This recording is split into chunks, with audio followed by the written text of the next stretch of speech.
Hello cos, நம்ம இன்னைக்கு இந்த வீடியோவில் செம்ம ட்ரெண்டிங்காக போயிட்டு இருக்கக்கூடிய சோலோ லெவலிங் அனிமி சீரிஸோட ஃபர்ஸ்ட் 2 எபிசோட எக்ஸ்பிளனேஷன் தான் பார்க்க போகிறோம். This is your welcome to my YouTube channel.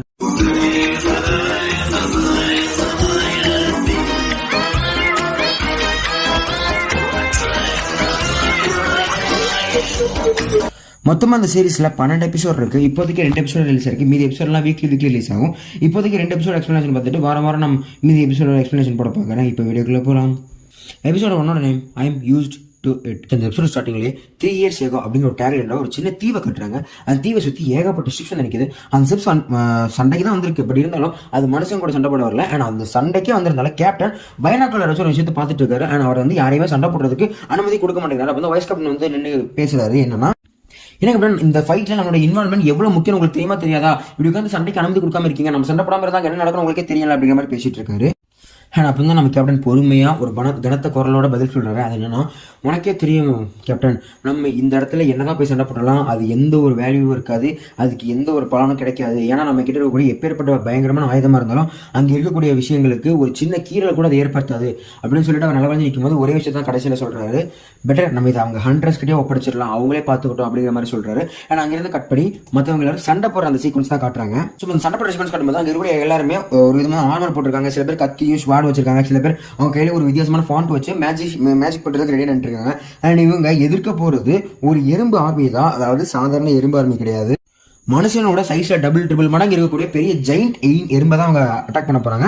அதெல்லாம் ரெட் கலர்ல இருக்கு. ஸோ அதை அட்டாக் பண்றதுக்கு எவ்வளவுதான் ட்ரை பண்ணாலும் இவங்களால முடியல. பட் இவங்க இந்த எனிமி எகேஜ் பண்ணி தான் இருக்கணும். பிகாஸ் ஃப்ரெண்ட்ல இல்லை ஏற்கனவே ஒரு அசம்பிளி இருந்துச்சு. பட் அதை டிஃபீட் பண்ணிட்டு தான் இது இங்க வந்திருக்கு. ஸோ இவங்க தான் லாஸ்ட் ஸ்கோப்பா இருக்காங்க. இவங்க எவ்வளவுதான் ஃபைட் பண்ணாலும் அந்த ஆண்ட் ஆர்மியை இவங்களால டிஃபீட் பண்ணவே முடியல. கீழே தள்ளிப்பட்டு எல்லாருமே அது கடிச்சு கொதறவே ஆரம்பிக்குது. ஒருத்தன் அவனை வந்து அந்த ஆண்ட் அப்படியே சாப்பிட்டு தெரியுது. பட் நான் என்னோட கான்சியஸ் லூஸ் பண்ணிட்டு இருக்கேன் அப்படிங்கிற மாதிரி நினைச்சு ரொம்ப ஃபீல் பண்ற சமயத்துல அங்க ஒரு என்ட்ரி ஆகிறான். அவன் பேர் பியூங்கு. ஆனால் அவன் கிட்ட அந்த ஸ்வாட் வச்சு ஒரே ஒரு அடி தான் அடிச்சிருப்பான் அந்த ஆண்ட்டை. அந்த ஆண்ட் பறந்து போய் விழுது மட்டும் இல்லாமல் அவன் கையில் ஒரு புக் வச்சிருப்பான். அந்த புக்கில் இருந்து ஒரு மேஜிக்கல் ஃபார்ம் எடுப்பான். அந்த கிரீன் கலர் இருக்கும். அது மூலியமாக அங்கே இருக்கிறவங்க எல்லாருமே ஹீல் பண்ணுவோம். அது ஒரு ஆளை வித்தின் ஃபிராக்ஷன் ஆஃப் செகண்ட்ஸில் ஹீல் பண்ணிடுவான். அப்போ தான் நமக்கு தோணும் ஒரு ஹீலிங் மேஜிக். அப்போ இவங்க வந்து ஹண்டர்ஸ் தான்.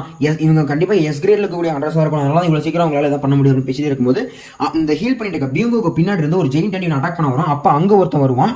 அதாவது அந்த பியூங்குவோட ஃப்ரெண்ட் வருவான், யோன்கோ அப்படின்னு இன்னொருத்தனும் வருவான். அவங்க வந்து இந்த ஆண்ட்டை சிம்பிளா அடிச்சு தோக்கடிச்சிருவான். ஸோ இந்த ரெட் ஹண்ட்ங்கிறது இவங்களுக்கு ரொம்ப ஈஸியான வேலையா இருக்கும். அவங்க கிட்ட கூடிய கேட்ச் வச்சு அவங்க பழகின ஏகப்பட்ட டெக்னிக்ஸ் வச்சு அந்த ஆன்ஸ் ஈஸியாக டிஃபீட் பண்ணிடுவாங்க.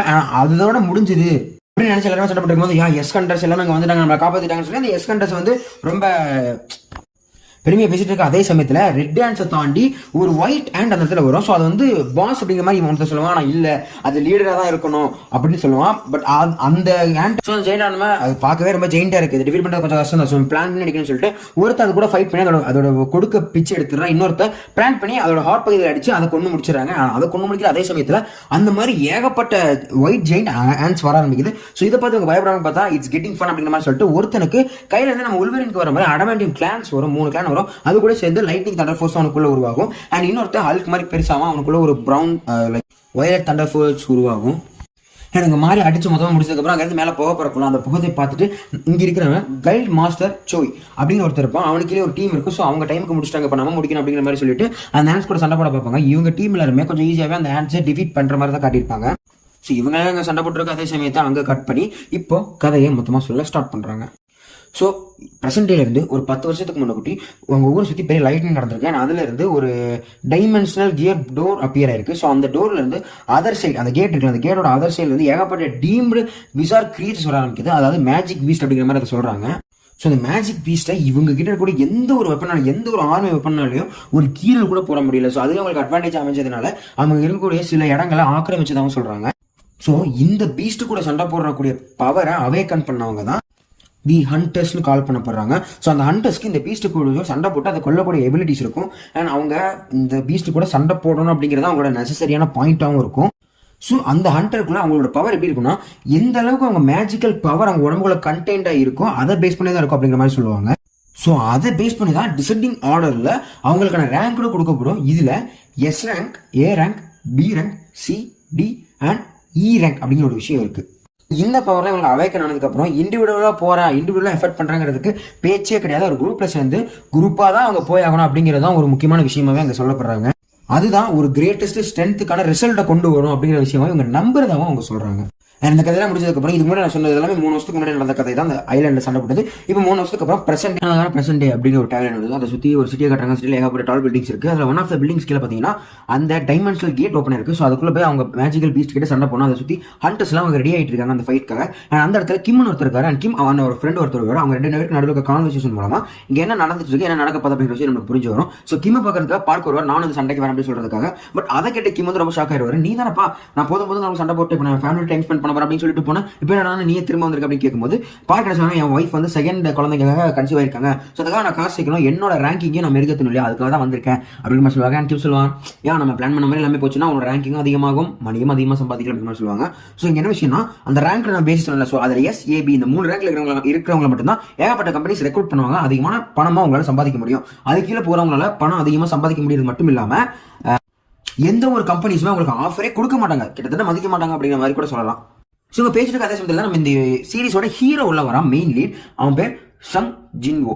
அவன் உள்ள வந்ததுக்கப்புறம் ஏகப்பட்ட பேர் அவனுக்கு ஹலோ சொல்றது, ஹாய் சொல்றாங்க, நான் அவனை எழுத்து வச்சு பேசிக்கிறாங்க அப்படிங்கிற மாதிரி விஷயத்தை பார்க்கும்போது பார்க்க ஒரே ஷாக். இவன் அவ்வளோ பெரிய டீலா, இவனை பார்த்து எல்லாரும் ஹலோ சொல்றாங்க, ஹாய் சொல்றாங்க, நீ கூட இவன் அவங்க கிட்ட பேசணும்னு ட்ரை பண்ணிட்டு இருக்கேன், ஏன் அவன் கூட அவ்வளோ பெரிய டீல் அப்படின்னு கேட்கும்போது நம்ம கிம் என்ன சொல்றாங்கன்னா, நீ நினைக்கிறது குவைட் ஆப்போசிட். அவன் ஒரு ரேங்க்டு ஹண்டர், அதான் ஒரு nick name, the weakest hunter of all man kind அப்படிங்கிற மாதிரி சொல்றாரு. அப்புறம் அவனை பற்றி இவ்வளோ பேசிட்டு இருக்கீங்க அப்படின்னு சொல்லும்போது அதெல்லாம் உனக்கு தேவையில்லாத விஷயங்கள்லாம் டீலில் விட பெருசாக அவனை நம்பாது அப்படிங்கிற மாதிரி சொல்லிட்டு அவனை பேசும் போது அப்புறம் நம்ம ஹீரோ காட்டுறாங்க. அவர் வந்து சொல்றாரு, இவனை கிட்டலாம் ட்ரூத் சொல்லி என்னால் ஆர்கியவே பண்ண முடியாது, இவனுக்கு நினைக்கிறதே நினச்சிட்டு போட்டோம், I may live as a weakest of hunter of all mankind அப்படிங்கிற மாதிரி அவன் சொல்லி அதை எடுத்துக்கிட்டு போற மாதிரி கட்டுறாங்க. அந்த இடத்துல அவன் ஒரு பொண்ணை மீட் பண்றான். அந்த பொண்ணுல வந்து இவன் மூஞ்சில வந்து சில காயங்கள் இருக்கும், அடிபட்டு பிளாஸ்டர் ஓடி இருப்பாங்க. ஸோ அதை பார்த்து அந்த பொண்ணு ரொம்ப ஷாக் ஆகி கோவப்படுவாங்க, ஏன் நீலாம் பார்த்துருக்க மாட்டியா, ரொம்ப பதவ போக மாட்டியா, உன்னை யாரும் ஹீல் பண்ணலாம் மாட்டாங்களா, என்னது பிளாஸ்டரோட வந்திருக்கேன் அப்படிங்கிற மாதிரி சொல்லி ரொம்ப திட்டுவா பார்த்துருக்கணும் அப்படின்னு. அந்த பொண்ணு பேரு ஜோஹி. ஸோ இந்த டீம்லேயே இவன் மேல ரொம்ப அக்கறையும் அன்பு வச்சிருக்க ஒரே ஆள்னா அந்த ஜோஹி அப்படிங்கிற மாதிரி சொல்லலாம். இவன் ஒரு B ரேங்க்டு ஹீலிங் மாஸ்டர் அப்படிங்கிற மாதிரி சொல்லலாம். அதாவது இவன் சண்டை போடுறத விட ஹீல் பண்றது மேஜிக்ஸ்ல தான் B ரேங்கடா இருக்கா. மனதளவுல இவன் ரொம்ப வீக்கான ஒருத்தி தான். அப்ப ஹீரோ என்ன சொல்லனா, ஓ நீயா, அப்போ நம்ம திரும்பியும் ஒன்னா வேலை பார்க்க போறோம் போல, அதை நினைச்சு சந்தோஷப்படுறேன்னு சொல்லும்போது அதெல்லாம் விட மூஞ்சில என்னாச்சு அப்படிங்கிற விஷயத்த அவன் திரும்ப கேட்டுட்டு இருக்கா. ஸோ இவன் மூஞ்சில் என்னாச்சு, இவனுக்கு எந்த அடிபட்டுச்சுன்னு இவன் கேர் பண்றதை விட அந்த பொண்ணு ரொம்ப கேர் பண்றா. ஸோ எல்லாம் தெரிஞ்சுக்கலாம் இவங்க 2 பேரும் ஒரு நல்ல ரிலேஷன்ஷிப்ல இருக்காங்கன்னு சொல்லிட்டு. ஸோ அங்கே சாம் சியோங்கிறவர் லீடர் இருக்காரு. ஸோ இப்போ எல்லாருக்கும் ஃபைட் பண்ண கிளம்பிட்டே இருக்காங்க. இவங்க அங்கே பேசிட்டே இருக்கும்போது அங்கே எல்லாரும் ஃபைட் பண்றது கிளம்ப ரெடி ஆகிட்டு இருக்காங்க. அந்த டைமென்ஷனல் கேட் இருக்குல்ல, அதுக்கு முன்னாடி என்ன அந்த லீடர் பேசிட்டு இருக்காரு. அந்த லீடரோட நேம் வந்து பாத்தீங்கன்னா சாங் சியோல். அவர் மூலமா கிட்டத்தட்ட 12 பேர் போறாங்க. அவரோட சேர்த்து 13 பேர் அந்த டைமென்ஷனல் கேட் மூலமா மேஜிக்கல் பீஸ்ட் கூட சண்டை போடுறது கிளம்புறாங்க. ஹீரோ அவன் கூட இருந்தா ஜோகிங்கிற பொண்ணோட சேர்த்து. ஸோ இப்போ அவர் பேசி முடிச்சுட்டு எல்லாருமே அவங்க வெப்பன்ஸ் எடுத்து கிளம்ப ஆரம்பிக்கிறாங்க. அந்த ஜோகிங்கிற பொண்ணு கூட நம்மளோட பெஸ்ட்டை கொடுக்கணும் வா அப்படின்னு சொல்லிட்டு கிளம்புறோம். ஸோ இப்போ நம்ம ஹீரோ வந்து அவனோட வெப்பன் எடுத்து பார்க்குறான். ஒரு சின்ன ஸ்வாட் தான். அந்த ஸ்வாட் வந்து அந்த ஸ்வாட்ல எந்த ஒரு மேஜிக்கல் பவருமே கிடையாது, சும்மா நார்மல் மனசு யூஸ் பண்ணுற ஸ்வாட் மாதிரி தான் இருக்கும். பட் நம்ம ஹீரோவால இதை தான் அஃபோர்ட் பண்ண முடியுது அப்படிங்கிற மாதிரி சொல்லிட்டு அப்படிங்கிற மாதிரி சொல்லி அவன் ஃபீல் பண்ணிட்டு இருக்கான். அவனுக்கே தெரியும் இதெல்லாம் வந்து அந்த பீஸ்ட் முன்னாடி நத்திங், இதை வச்சு நம்மளால எதுவுமே பண்ண முடியாது, இருந்தாலும் என்னால் முடிஞ்ச பெஸ்ட் நான் கொடுக்கணும் அப்படிங்கிற விஷயத்துல இவர் ரொம்ப உறுதியாக இருக்கும். அதனோட ரேங்கிங் கூட்டி கொடுக்கணும் அப்படிங்கிறதுக்காக. அதுக்கான ரீசனா பின்னாடி சொல்லுவாங்க, அதை அப்புறம் சொல்றேன். ஸோ இப்போ இவங்க எல்லாருமே அந்த டைமென்ஷனல் கேட் மூலமா நுழைஞ்சு வேற ஒரு இடத்துக்கு போறாங்க. அங்கிருந்து கட் பண்ணி இப்போ இன்னொரு இடத்த காட்டுறாங்க. அண்ட் கட் பண்ணி இன்னொரு இடத்துல காட்டுற சமயத்தில் அந்த இடத்துல 2 ஹண்டர்ஸ் பேசிட்டு இருப்பாங்க. ஸோ அங்கே ஒரு அட்மினிஸ்ட்ரேஷன் மீட்டிங் நடந்திருக்கும்.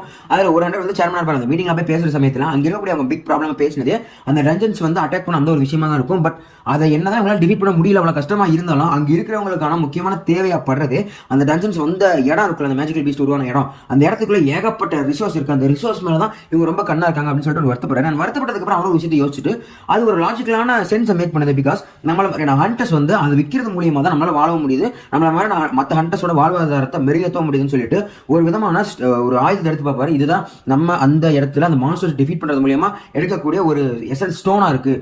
இந்த ஒரு விஷயம் தான் நம்மளுக்கு மாதிரி கிடைச்சிட்டு இருக்கு. ஆனா இதோட வேல்யூ நம்ம எதிர்பார்க்கறதோட ரொம்ப அதிகம், நம்ம கற்பனைக்கு எட்டாத ஒரு விஷயமா தான் இதோட வேல்யூ இருக்கு அப்படிங்கிற மாதிரி சொல்லுவாரு.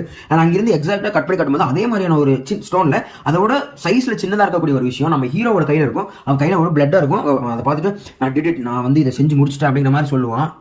பட் அவன் கவனிக்கிற சமயத்தில் ஒரு பீஸ்ட் அடிக்க வரும். டக்குன்னு அந்த ஒரு பொண்ணு இருக்கு, அந்த பொண்ணு வந்து இவனை கூப்பிட்டு அலர்ட் பண்ணா அவனோட ஸ்வாட் எடுத்து நிறுத்துவான். பட் அவனோட ஸ்வாட்ல எந்த ஒரு மேஜிக்கல் பவர் இல்லாத சமயத்தில் அது ஒரு அடி அடிக்கும் போது அதை கிராக் விட்டுரும். பட் அதை கவனிக்காம திரும்ப அந்த பீஸ்ட்டை குத்த ட்ரை பண்ண அந்த ஸ்வாட் நொறுங்கி வீழ இவன் அதுல கான்சன்ட்ரேஷன் போக எதிர்பாராத சமயத்தில் டக்குன்னு ஃபிராக்ஷன் ஆஃப் செகண்ட்ல அந்த மேஜிக்கல் பீஸ்ட் இவனை ஒரே போட ஒரு சைட்ல வெட்டிடும்.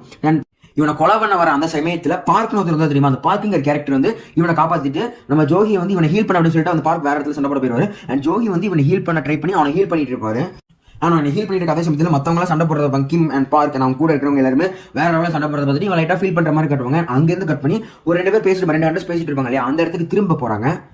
அங்க என்ன சொல்றாருன்னா, இந்த எசன்ஸ் ஸ்டோன்ஸ்ல இருக்குல்ல இதெல்லாமே ஹை ரேங்க்டு பீஸ்ட் டிஃபீட் பண்றது மூலமா நம்ம எல்லாம் கலெக்ட் பண்ணிருக்கோம் அப்படிங்கிற மாதிரி சொல்லுவாரு. அண்ட் இந்த ஸ்டோன்ஸ் எல்லாமே ஒரு ஹை பவர்ஃபுல் வெப்பனை டேர்ன் பண்ணி அண்ட் அதை வச்சு அந்த பீஸ்ட் எல்லாம் நம்ம சண்டை போடுறதுக்கு ஒரு கியர் அப் பண்ற விஷயமா இருக்கும் அப்படிங்கிற மாதிரி சொல்றாரு. ஸோ அவங்க கிட்ட இருக்க கலெக்ட் பண்ற அந்த ஸ்டோனையை நம்ம ஒரு வெப்பனை உருவாக்கி அந்த பீஸ்டே டிஃபீட் பண்ண முடியும் அப்படிங்கிற விஷயத்தை தான் அவருங்க சொல்றாரு.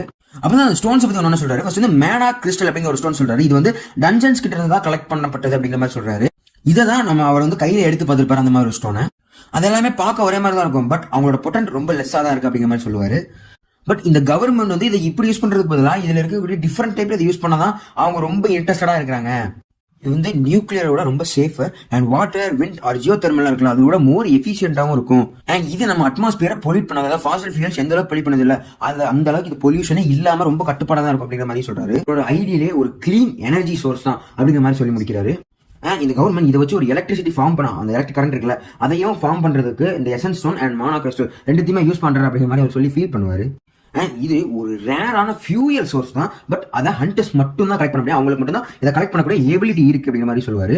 ஸோ அதனால தான் அந்த ஹண்டர் ஷோல்டர்ல இருக்கக்கூடிய இந்த மாதிரியான டியூட்டிஸ்லாம் ரொம்ப கிரேட்டஸ்ட் ஒன்னா இருக்கு அப்படிங்கிற மாதிரி சொல்றாரு. அண்ட் அப்படி அந்த ஃபைட் பண்ணுற யூஸ் பண்றாங்க. அந்த ஃபைட்ல எல்லாருமே ஃபைட் பண்ணி அங்க இருக்கக்கூடிய எல்லா டிமென்ஸுமே கொள்றாங்க. ஆனால் கூட ஏகப்பட்ட அந்த கிறிஸ்டல் ஸ்டோன்ஸ் இருக்குமே அது எல்லாத்தையுமே அவங்க லூட் பண்ணி எடுத்துக்கிறாங்க. இருக்கக்கூடிய ஒரு பெரிய சுரங்க பாதையை பார்ப்போம், அது ஏதோ ஒரு இடத்துக்கு கொண்டு போற மாதிரி இருக்காங்க. நிறைய பேர் நிறைய விதமான விஷயங்களுக்கு ட்ரீட் பண்ணுவாங்க. இது வந்து பாஸா இருக்கலாம், இவங்க எல்லாருக்கும் ஒரு ஹெட்டா இருக்கலாம், யாரா வேணாலும் இருக்கலாம், இது கூட ஆபத்தான விஷயங்களை நம்ம பார்க்கலாம் அப்படிங்கிற மாதிரி நிறைய பேர் ஒப்பீனியன் சொல்லிட்டு இருக்காங்க. But as a hunter association இருக்கக்கூடிய ஹெட் மிஸ்டர் சாங் என்ன முடிவு பண்றாருன்னா, சரி இங்க ஒரு ஓட்டிங் வைக்கலாம், இங்க போகலாமா வேணாமா அப்படின்னு ஓட் சொல்லுங்க மாதிரி எல்லாருமே ஓட் பண்ணுவாங்க. நம்ம ஹீரோ கூட ஒரு பொண்ணு இருக்கலாம், அந்த பொண்ணு வந்து போக வேணாம் அப்படிங்கிற ஒரு ஓட் தான் பண்ணுவாங்க. நம்ம கிம் என்ன சொல்லுவாருன்னா, இவனுக்கு வந்து ஏற்கனவே ஒரு குழந்தை பிறக்க போகுது பார்க்குக்கு, ஸோ அதனால நம்மளால பத்திரமா போறது ரொம்ப நல்லது, நம்ம ரிஸ்க் எடுக்க வேணாம் அப்படிங்கிற சொல்லுவாங்க. அண்ட் இப்போ அந்த ஓட்டிங் ஃபைனல் ஸ்டார்ட் ஆகும்போது எல்லாருமே ஓட் பண்றாங்க. அண்ட் கடைசியில் அது வந்து 6-6 அப்படின்னு ஒரு ஃபேவர்ல வந்து நிற்கிது. 6 பேர் போலான்னு சொல்றாங்க, 6 பேர் வேணாம்னு சொல்றாங்க. அண்ட் கடைசியில் அந்த ஓட்டிங் ஹீரோ கிட்ட வந்து நிற்க ஹீரோ வந்து போலாம் அப்படிங்கிற மாதிரி ஓட் பண்ணி விட்டுருவான். ஸோ இப்போ எல்லாரும் அதுக்குள்ள என்னதான் இருக்கு அப்படிங்கிறது அந்த ஆபத்து நோக்கி போயிட்டு இருக்காங்க. பட் அது ஒரு மிகப்பெரிய ஆபத்துங்கிறது இவங்களுக்கு லேட்டாக தான் தெரிய வரும். அதை சொல்லுங்க நான் சொல்லுங்க யோசிச்சு இருப்பேன். அதாவது எங்க அப்பா வந்து மிஸ் ஆயிட்டாரு, இப்போ எங்க அம்மாவோட ட்ரீட்மெண்ட்ஸ் எல்லாமே நான் தான் பார்க்கணும், என் தங்கச்சி வந்து காலேஜுக்கு படிப்பு கொண்டு போறதுக்கும் நான் தான் பார்க்கணும். ஸோ இப்போ நான் பயந்து விட்டுட்டேன்னா ரொம்ப தப்பு. எனக்கு வந்து டி ரேங்க்ல இருக்கக்கூடிய மான்ஸ்டருமே கஷ்டமா தான் தெரியும், ஆனா இருந்தாலும் சண்டை போட்டு தான் சொல்லிட்டு தான் ஓட் பண்ண மாதிரி அதை காட்டுவாங்க. அண்ட் கட் பண்ணி ஒரு இடத்துல இந்த ரேங்கிங் பேஸ் போடுவாங்க, அந்த இடத்துல எப்படி ரேங்கை செக் பண்ற மாதிரி காட்டிருக்காங்க. ஒரு பிளாக் கலர் ஒரு உருண்டை மாதிரி இருக்கு, அதில் வந்து கை வைக்கும் போது அந்த ஸ்கேனிங் மூலமா இங்க எந்த ரேங்க் பேசிஸ்ல இருக்காங்க அப்படிங்கிற விஷயத்தை செக் பண்ணி காட்ட இருக்காங்க. அண்ட் அந்த ரேங்கிங் முடிச்சுட்டு வரவங்களை எந்த அளவுக்கு அந்த கம்பெனிஸ் எல்லாமே திண்டு அவங்களோட கான்ட்ராக்ட்ல சைன் பண்ண வைக்கிறாங்க அப்படிங்கிற விஷயத்தையுமே தெளிவாக காட்டிட்டு இருப்பாங்க. அது ஒரே ஒரு கம்பெனியோட ஓனர் தான், அவன் எந்த ரேங்க் இருந்தாலும் பரவாயில்ல, அவனுக்கு திறமை இருந்து அவன் வந்து ஒரு பிக் டீல் ஆகிற மாதிரி தெரிஞ்சதுன்னா அவனுக்குமே ஆஃபர் கூட அப்படிங்கிற மாதிரி சொல்லுவாங்க. இதுலேயே உங்களுக்கு புரிஞ்சிருக்கும் ஹண்டர்ஸ்க்கு எந்த அளவுக்கு அந்த இடத்துல வரவேற்போ இல்ல தேவையோ இருக்கு அப்படிங்கிறது. அண்ட் அந்த கம்பெனி பார்க்கும்போது ஒரு இடத்துல ஒரு சின்ன ராபரி நடக்கும். நடந்து போயிருக்க பொண்ணு கிட்ட ஒருத்தர் வந்து பேக் பிடிக்கிட்டு போவான், அவனை யாருமே நிறுத்த முடியாது. பட் ஒரே ஒரு பொண்ணு மட்டும் நடுவில் நின்று ஒரு சின்ன ஜம்ப் பண்ணி ஒரு ஸ்டன் சீக்வன்ஸ் மாதிரி பண்ணி அவனை தள்ளி விட்டு அந்த பேக்கை திரும்ப அந்த பொண்ணுகிட்டே கொடுக்கும். எனக்கு கொடுத்ததுக்கு அப்புறம் இவகிட்ட வந்து போட்டோ எடுக்கணும்னு சொல்லிட்டு ஏகப்பட்ட பேர் வருவாங்க. இதை பார்த்து பயந்து அங்கே இருந்து தந்து குச்சி ஊதிடுவா. அண்ட் இதெல்லாம் பார்த்து மக்கள் இவ கண்டிப்பா ஒரு எஸ் கிரேட் ஆளா தான் இருப்பா, அதனால தான் இவ இவ்வளவு சீக்கிரம் ஃபைட் பண்ற அப்படிங்கிற மாதிரி சொல்லுவாங்க. அவனோட ஃபேஸே இந்த இதில் தெளிவாக கட்டியிருக்க மாட்டாங்க, 1 or 2 ஷார்ட்ஸ்ல தான் கட்டியிருப்பாங்க. யாருக்காவது அடுத்த எபிசோட்ஸ்ல பார்க்கலாம். ஸோ இப்போ அவங்க வந்து அந்த இடத்துல நடந்து போயிட்டு இருக்காங்கல்ல, நம்ம ஹீரோ ஹீரோயின் அவங்களோட டீம் எல்லாமே அந்த இடத்துல கட்டுறாங்க. பட் இப்போ வந்து அந்த ஜோஹிங்கிற பொண்ணு வந்து இவங்க ரொம்ப கோவமா தான் இருக்கா. நீ எதுக்கு இந்த முடிவு எடுத்த, அவங்க இதுக்கு மேலே எப்படி சேவ் பண்ண முடியும், நீ திரும்ப திரும்ப அந்த மாதிரி பிரச்சனை எல்லாம் போய் பண்ணிட்டு சொல்லும்போது அவனே யோசிக்கிறான், ஆமா அது உண்மைதான், ஒரு பீரன் ஹீலர் லைக் ஜோஹி வந்து என்னை ஒரு தடவைக்கு மேலேயுமே நீ சேவ் பண்ணிட்டு இருக்கா, ஸோ நான் பெட்டராக மாறணும் அப்படிங்கிற விஷயத்தை யோசிச்சுட்டு இருக்கான். பட் அந்த பொண்ணை வச்சு பார்க்கும்போது ஒரு ஓவர் ரியாக்டிங் பண்ற மாதிரி தான் தெரியும். ஸோ அப்போ அவங்க அங்கே ஒரு இடத்துக்கு போவாங்க, ஒரு மிகப்பெரிய கேட்டை வந்து அடப்பினாங்க. ஸோ அந்த கேட்டை திறந்து இப்போ அவங்க உள்ள போக ரெடி ஆவாங்க. அங்கே சுற்றி ஏகப்பட்ட சிலைகள் தான் இருக்கும். அந்த சிலைகளை தான் தாண்டி சென்டரில் ஒரு பெரிய மனுஷன் ஒரு சேர்ல போட்டு உட்காந்த மாதிரி இருக்கும். இதை கண்டிப்பாக அந்த இன்ஸ்டாகிராம் ரீல்ஸ் எல்லாம் நிறைய பேர் பார்த்துருந்துருப்பீங்க. அப்போ அங்கே நிறைய பேர் நிறைய விஷயத்தை பார்த்துட்டு இருக்கும்போது ஒரு டிஃப்ரெண்டான சிலை கையில் ஒரு நோட் பேட் மாதிரி ஒன்று பிடிச்சிட்டு இருக்கும். அதில் ஒரு விஷயம் எழுதியிருக்கும், அது ஆன்சியன் ஸ்கிரிப்டாக இருக்கிறதுனால அது படிக்கிறதுக்கு நம்ம லீடரை கூப்பிடுவாங்க.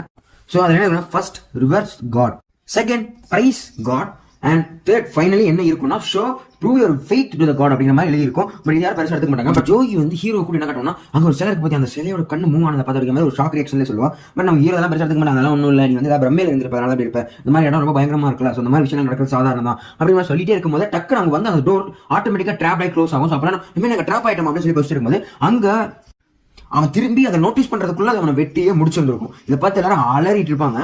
ஸோ இப்போ எல்லாருமே அந்த ஸ்டாச்சு மூவ் ஆகுது ஷாக்கிங் நின்றுட்டு இருக்கு. நம்ம ஹீரோ அந்த கண்ணு நகர்ந்துச்சு, அந்த கண்ணுல இருந்து ஒரு கிட்டத்தட்ட ஒரு லேசர் லைட் வர மாதிரி ஃபீல் பண்றான். அதை பார்த்தா எல்லாருமே அவன் வந்து அலர்ட் பண்ணி நகர்ந்து நிக்க வைக்கிறான். பட் ஒருத்த மட்டும் அந்த பீம் பிளஸ்ல மாட்டிட்டு அவன் அப்படியே உடம்புல கருகி செத்துறான். அவனோட உள்ளங்கை இருக்கிற 2 உள்ளங்கையும் உள்ளங்கால்கள் அது மட்டும் தான் மிஞ்சி இருக்கும், அந்த அளவுக்கு கருகிடுவான். அதையும் பார்த்து ஏகப்பட்ட பேர் மிரண்டு போய் உட்காந்துட்டு இருப்பாங்க. ஸோ அப்போ தான் யோசிப்பான், அப்பா நம்மளுக்கு கொண்டாங்களா, ஆனால் இங்கே இருக்கவங்க ஒவ்வொருத்தவங்க இருந்துட்டு இருக்காங்க, அப்போ நம்ம இங்கே ட்ராப்ல தான் இருக்கோமா, அப்போ நம்ம இங்கே செத்துட்டோமா, அவ்வளோதான் அப்படின்னு சொல்லும்போது எல்லாருமே பதறிட்டே இருக்காங்க. அதோட இந்த எபிசோட கட் பண்றாங்க. ஸோ இதுவரை இந்த எபிசோட முடியுது. அதாவது இப்போ இவங்க என்ன வந்திருக்காங்க, இங்கே என்ன நடக்குது, இதெல்லாம் என்ன அப்படிங்கிற விஷயத்தை தான் அடுத்த எபிசோட ஃபுல் அண்ட் ஃபுல் டீடைல் பண்ண போறாங்க. அடுத்த episode name if I had one more chance. இப்போ அவங்க ஒரு ஃபிளாஷ்பேக்ல போறாங்க. ஒரு 10 வருஷத்துக்கு முன்னாடி ஒரு சின்ன டனல்ஸ் மாதிரி, அதாவது ஒரு கேட்ஸ் சொல்லலாம், அந்த கேட் ஒன்று உருவாயிருக்கு வானத்துல. அந்த கேட் நம்மளோட வேர்ல்டையும் ஒரு ஆல்டர்னேட்டிவ் டைமென்ஷன் இருக்குல்ல அது கூட கனெக்ட் ஆகிற மாதிரி சொல்றாங்க. ஆனா அந்த கேட் வந்து ஒரு சூப்பர் நேச்சுரல் பினாமினல பெரிய அளவுல வேர்ல்ட்ல ரைஸ் பண்ணி விட்டதா சொல்றாங்க. அதோட ஒரு பிரைம் எக்ஸாம்பிளா தான் சூப்பர் நேச்சுரல் பவரை உட்கொண்ட ஹண்டர்ஸ் இருக்காங்க அப்படிங்கிற மாதிரி சொல்றாங்க. அவங்க வந்து அந்த பீஸ்ட டிஃபீட் பண்றதுல டாஸ்கடா மாறுறாங்க. அண்ட் அந்த பீஸ்ட் எல்லாமே அந்த டஞ்சன்ஸ், அந்த கேட்ஸ் மூலமா வந்து அந்த டஞ்சன்ஸ்குள்ள தான் லை ஆயிருக்கு அப்படிங்கிற மாதிரி விஷயத்தையும் சொல்றாங்க. அண்ட் அதே மாதிரி ஒரு ஹண்டரோட பவர் ஒன்ஸ் ஆக்டிவ் ஆயிடுச்சுன்னா அது நெவர் சேஞ்சஸ் அப்படிங்கிற மாதிரியும் சொல்றாங்க. அதையும் தாண்டி அதே சமயத்துல அதர் சைட் ஆஃப் கேட், இன்னொரு சைட் ஆஃப் கேட்ல ஒருத்தன் ஒரு மான்ஸ்டர் பண்றான், who inspire something beyond more terror கூட ஒரு மான்ஸ்டர் பீட் பண்றான் அப்படிங்கிற மாதிரி சொல்லியிருக்காங்க. Something is most dangerous then dungeons and magical Beast அப்படிங்கிற மாதிரி சொல்லி முடிக்கிறாங்க. அண்ட் அங்கிருந்து கட் பண்ணி நம்ம ஹீரோவோட தங்கச்சி இருக்காங்க, ஸோ அவளோட ஸ்கூல் மேட் தான் காட்டுறாங்க. அண்ட் ஸோ அப்போ நம்ம ஹீரோவோட தங்கச்சி கிட்ட ஜினியா உன்னோட அண்ணன் வந்து ஒரு ஹண்டர் தான் அப்படிங்கிற மாதிரி சொல்லும்போது, ஏன் அவன் ஒரு ரேங்கட் ஹண்டர், எப்பவுமே அவன் வரும்போது முகத்தில் ஏதாவது கீரில் தான் வந்து நிற்பா அப்படிங்கிற மாதிரி சொல்லிட்டு சொல்றான். பட் அப்போ அதை கேட்டால் அந்த ஜீனாவோட ஃப்ரெண்ட் என்ன சொல்றான்னா, அட்லீஸ்ட் நான் அதுவும் ஒரு நல்ல வேலைக்கு போவேன்னு எதிர்பார்க்கறேன் அப்படிங்கிற மாதிரி சொல்றான். ஸோ இப்போ கட் பண்ணி நம்ம ஹீரோ மாதிரி கடத்த கொடுறாங்க. அவங்க ஒரு கொலை நடந்துட்டு இருக்கு. நம்ம ஹீரோவும் அவரோட ஃப்ரெண்டு வந்து லைக் அந்த லீடரும் அந்த ஹீரோவும் வந்து ஒரு சின்ன கன்வர்சேஷன் போயிட்டு இருக்காங்க, நம்ம எங்க தப்பிக்கலாம், என்ன நடந்துட்டு இருக்கு அப்படிங்கிற ஒரு விஷயத்துல. அண்ட் இப்போ கட் பண்ணி ஒரு சின்ன ஃபிளாஷ்பேக் பாருங்க. அதாவது 10 வருஷத்துக்கு முன்னாடி ஒரு டனல்ஸ், அதாவது அந்த டனல்ஸ் கேட்ஸ் சொல்லுவாங்க, அந்த கேட்ஸ் மாதிரி ஒரு விஷயங்கள் உருவாக்குனதாகவும் அது வந்து வேற ஒரு நம்ம வேர்ல்ட ஒரு ஆல்டர்னேட்டிவ் டைமென்ஷன் கூட அப்பியர் பண்ணி கொலாப் பண்ணதாகவும் சொல்றாங்க. அண்ட் அது மூலியமா ஒரு சூப்பர் நேச்சுரல் பினாமினா இருக்குல்ல, அதுக்கு வந்து ஒரு கிவிங் ரைஸ் ஆஃப், நம்ம நிறைய பேர் சூப்பர் நேச்சுரல் பினாமினா வளர்த்துட்டதாகவும் சொல்றாங்க. அதுக்கான ஒரு பிரைம் எக்ஸாம்பிள் தான் சூப்பர் பவர், அந்த ஸ்பெஷல் பவர்ஸ் அவேக்கன் பண்ண ஹண்டர்ஸ் தான் ஒரு பிரைம் எக்ஸாம்பிள் அப்படிங்கிற மாதிரி சொல்றாங்க.